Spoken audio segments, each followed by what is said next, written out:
After a lifetime of making sacrifices and doing everything to try to give the best possible life to their kids, many parents end up feeling so rejected and disrespected by their children. And not just once, but often it happens time and time and time again. And one of the most common things that you hear from parents in the midst of their frustration is, "Some things never change. After everything that I've done for you, after everything that I have worked so hard to give you, after the way that we have loved you since you were a little baby, this is how you repay us." Well, if there was anyone who could ever rightfully say that, it was God Himself, because His children, well, you know the story. The Lord delivered His people from slavery in Egypt. He led them faithfully through the wilderness and into the land that He had promised them so long ago. But for hundreds of years, they continually failed to trust the Lord. They continually doubted His goodness. They continually disobeyed His commands and even worshiped other gods. He disciplined them. He sent them prophets again and again to call them to return to Him. And He promised them that He would pour out His compassion on them. He reminded them over and over of His unfailing covenant love for them. But they wouldn't listen. And as a result, they were taken away into exile in Babylon for 70 years, just as the prophets had warned them would happen. Yet the prophets also promised that He would bring them back to Jerusalem, where they would be His people, and He would reign among them in peace and in love and in righteousness as their God. So now we come to Malachi, the last of the Old Testament prophets. It's been decades now since He brought them back from Babylon and since they rebuilt the temple. But nothing has changed. We see the same faithless Israel and the same faithful God. At the beginning of chapter 1, Israel is doubting, of all things, God's heart towards them. The Lord says, "I have loved you." And Israel says, "How? How have you really loved me?"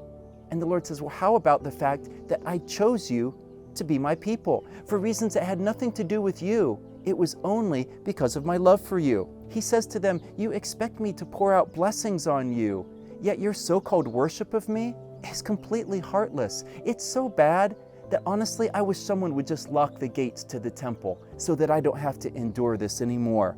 Chapter 2, he says, "My priests are supposed to be faithfully teaching people my ways. Instead, they're turning people away from me." He says that my people are dealing corruptly with one another. They're marrying foreign wives who are leading them to worship other gods, and they ask how God has loved them. The second thing they questioned was God's justice. Israel was still under foreign rule. The Messiah had not come and set up His kingdom of peace and love and righteousness. So in verse 17 they said, "The Lord seems to delight in those who do evil. Where is the justice that He's promised for so long?" And at the end of chapter 3, Israel just says, if this is how it's going to be, what's the point of serving the Lord at all? The Lord says in verse 6, "You want justice? Here's the reality. If my love hadn't kept me from executing justice right away, you would have been destroyed and consumed a long time ago. Thankfully, some things never change." Like the Lord. He says, "I, the Lord, do not change. It's the only reason, Israel, that you are still alive." And then in His compassion, the Lord says, "So return to me, so that I can return to you." But if this is going to happen, He tells them, you're going to have to trust me by giving me your best. And He promises in chapter 4 that final justice is coming, that the wicked will be consumed, that those who trust in the Lord will one day walk in righteousness and live in the peace and in the joy of His presence.